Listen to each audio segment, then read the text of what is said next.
प्रभु का पावन नाम। जय गुरुदेव।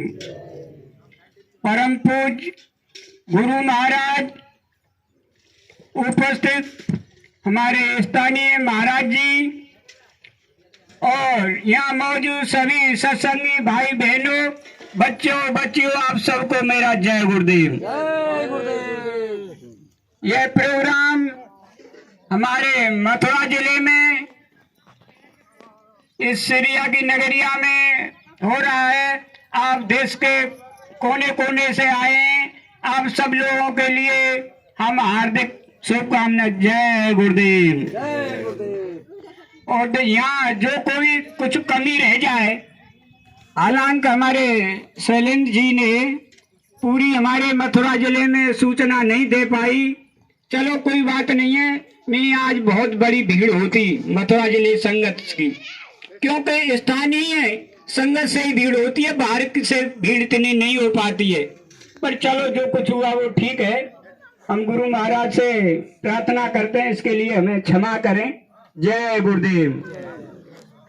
देखो, हम तो कुछ जानते नहीं है भैया, बोलना, लेकिन गुरु महाराज के सानिध्य में टाइम मिला है तो कुछ थोड़ा सा हम आपको भी 10 मिनट का टाइम, ये 10 मिनट शॉर्ट में ही बता देता हूँ।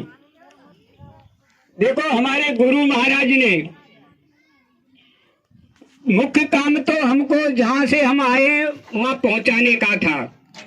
गुरु महाराज ने कहा कि हम आए वही देश से जहां तुम्हारा धाम और तुमको घर पहुंचाना एक हमारा काम। मुख्य काम तो जहां से हम लोग आए वहीं पहुंचाने का था, लेकिन बीच में गुरु महाराज ने और भी, क्योंकि संत हाथ में तो और व्यवस्था को भी सुधारते हैं आके, तो गुरु महाराज ने कहा कि देखो बच्चा, मैं युग परिवर्तन करने आया हूँ, युग परिवर्तन करके जाऊंगा। मेरे काम को कोई दूसरा कर नहीं सकता और मेरे काम को कोई रोक भी नहीं सकता। तो गुरु महाराज ने कहा कलयुग में कलयुग जाएगा, कलयुग में सतयुग आएगा। गुरु महाराज ने तमाम घोषणाएं की, लेकिन कलयुग ऐसे ही थोड़े चला जाएगा और ऐसे ही सतयुग थोड़े आ जाएगा। उसके लिए बहुत कुछ करना पड़ेगा, क्योंकि जो कभी भी युग परिवर्तन हुआ है बहुत जनहानि हुई है। त्रेता गया, द्वापर आया, जब बहुत जनहानि हुई। द्वापर गया, कलयुग आया, जब बहुत जनहानि हुई। अब बीच में कलयुग तो वही बहुत चलेगा, लेकिन इस बीच में ही कलयुग में 1000 वर्ष के लिए सतयुग आएगा। वो सभी महात्माओं ने भविष्यवाणियां की हैं इसमें। और गुरु महाराज ने भी कहा कि कलयुग में कलयुग जाएगा और कलयुग में सतयुग आएगा। तो कलयुग जाने से पहले और सतयुग आने से पहले बच्चा बहुत जनहानि होगी। गुरु महाराज ने हम लोगों से गा के दीवालों पे लिखवाया, सब जगह प्रचार कराया। लाशें पड़े सड़े घर घर में, उठाने वाले मिले नियार, जमाना बदलेगा, कह जय गुरुदेव, जमाना बदलेगा।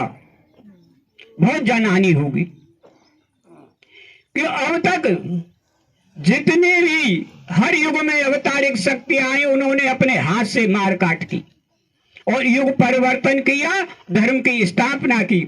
लेकिन इस समय हमारे भागवत में और सब जगह लिखा है कि वो निष्कलंक पैदा हो, कलिक अवतार, उसको कोई कलंक नहीं लगा सकता, लेकिन काम उनसे ज्यादा करेगा। क्योंकि उस समय एक रावण था, तो राम को आना पड़ा 12 गुणों से। फिर कंस आया, उसके लिए 16 गुणों से जो है कृष्ण भगवान को आना पड़ा। आज तो घर घर में कंस और रावणों की कोई गिनती नहीं, घर घर में। तो इसके लिए तो बहुत राम और कृष्ण की जरूरत पड़ेगी ना। तो गुरु महाराज ने कहा कि बच्चा, वो निष्कलंक पैदा हो चुका है, उसको कोई कलंक नहीं लगा सकता और वो पूरा काम करेगा।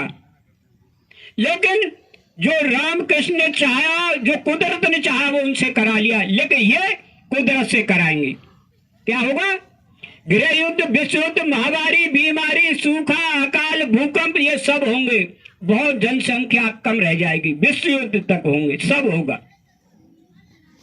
और गुरु महाराज ने कहा कि बच्चा, मैं जो मंच से बोल दूंगा इधर उधर होने वाला नहीं है। चाहे सूरज पूरब में निकलना बंद कर दे, पश्चिम में निकलना शुरू कर दे, ऐसा हो सकता है, लेकिन मेरी कही हुई बात इधर से उधर नहीं हो सकती।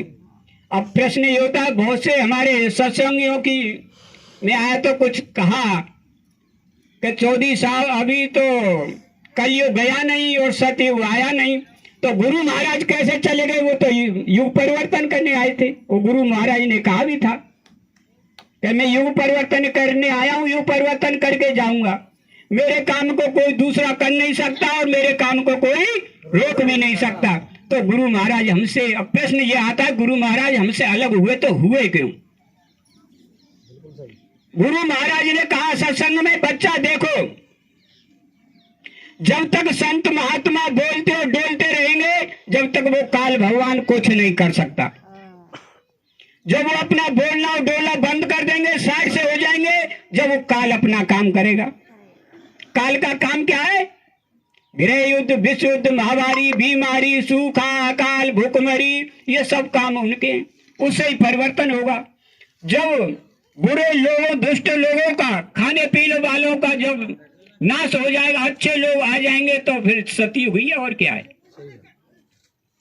तो अब उसके लिए गुरु महाराज ने कहा अब मुझे साइड से होना पड़ेगा, क्योंकि गुरु काल भगवान को टाइम देना पड़ेगा, और साइड से होने के लिए अब मुझे कुछ न कुछ तो करना पड़ेगा। गुरु महाराज ने कहा इसके लिए ऐसा आदमी छांटा जाए जो मैं कहूं उसका उल्टा करे और करवाए। उसके लिए उस स्वामी जी ने कहानी भी सुनाई सभी सत्संगियों को कि बच्चा, एक राजा के यहाँ घोड़ा बेचने वाले आए और राजा से कहा, राजन बहुत अच्छे अच्छे घोड़ा हैं, आप खरीद लो। तो राजा ने घोड़ा देखा, ये घोड़ा पसंद आ गया। तो उस समय राजाओं के यहाँ भी राजगुरु रहा करते थे। तो उन्होंने अपने गुरु महाराज को बुलाया, महाराज जी को कहा, महाराज जी देखो ये घोड़ा मैंने पसंद कर लिया, ये खरीद लूं? तो महाराज जी बोले, बच्चा राजन, आप मानोगे नहीं, इसे खरीदोगे तो जरूर, लेकिन ये घोड़ा ठीक नहीं है मेरे हिसाब से। चलो आप लेकिन मानोगे नहीं, खरीदोगे तो जरूर, चलो खरीद लो, कोई बात नहीं, लेकिन इस पे सवारी मत करना। ये गुरु महाराज बता रहे हैं, बच्चा इस पे असवारी मत करना, लेकिन राजन तुम मानोगे नहीं, असवारी जरूर करोगे। चलो असवारी भी कर लो तो कोई बात नहीं, लेकिन दक्षिण दिशा में मत जाना। लेकिन राजन तुम मानोगे नहीं, दक्षिण दिशा में भी जाओगे। चलो दक्षिण दिशा में भी चले जाए तो कोई बात नहीं, लेकिन रास्ते में कोई औरत मिले तो उससे बात मत करना। लेकिन राजन तुम मानोगे नहीं, तुम दक्षिण दिशा में भी जाओगे, उस औरत से बात भी करोगे। चलो उस औरत से बात कर ले तो भी कोई बात नहीं, लेकिन उसे घर मत ले आना राजन। लेकिन राजन तुम मानोगे नहीं, उस औरत से बात भी करोगे, उसे घर भी लाओगे, लेकिन राजन घर लाने पर उसे पटरानी मत बना लेना, नहीं तो तुम्हारे राज का चौपट हो जाएगा। वो जो गुरु महाराज ने कहा वही सब हुआ। ये गुरु महाराज ने कहा ये सब बात है। तो गुरु महाराज ने